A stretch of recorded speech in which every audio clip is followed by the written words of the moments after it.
यता हेर्न सक्नुभएको छ।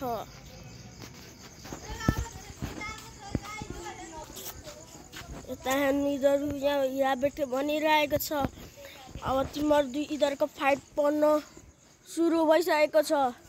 अब यतादेखि बडी बिल्डर ग्रुप आइसक्यो। अब यतादेखि कालु डन आइसक्यो। कालु डनले बडी देखाउँदैछ। अब यिनीहरूले फाइट गर्न तयारी परिसकेको छ।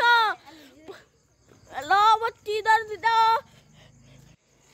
यिनीहरू दुईटा अगाडि बलिने टक्कर पाइसकेको छ। अब यिनीहरूले फाइट परिसकेको छ। अब म के गर्नु होला? अब म पुलिसलाई फोन गर्न जान्छु। एकछिन रोक्नु। पुलिसले फैसला मिलाउँछ। रोक्नु। रुक पुलिस आइसक्यो। पुलिस आइसक्यो। एलुन साहब यहाँ आउनुहोस् त तपाईँ। यहाँ आउने यिनीहरूको फैसला मिलाउनुपर्छ। यता तिमीहरू दुईटा तिमीहरू यता। अब म सोध्दैछु यता तपाईँहरूको के भएर झगडा परेको? यिनीहरू खोइ के भएको अस्ति पनि होलीको बेला चल्न आएको थियो कि त्यतिखेर भाइहरू थियो त्यो छोडिदिएको। अब पुलिस साहब तपाईँ अब के भन्न चाहनुहुन्छ? अब म भन्छु ल तपाईँहरू के भएको? कालु डनहरू किन झगडा गर्नुभएको? के भएको थाहा छ के भएको यहाँ?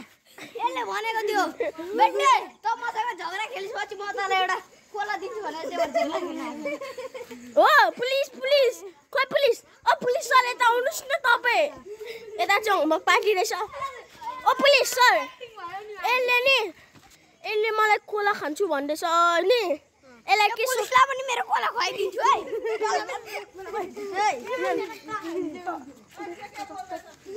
कोला खाएको जस्तै होइन। अब पुलिस साहबले अब यो भाइलाई कुट्न चाहनु हुँदैछ। पुलिस कुट्छ त्यसलाई। यत्तिकै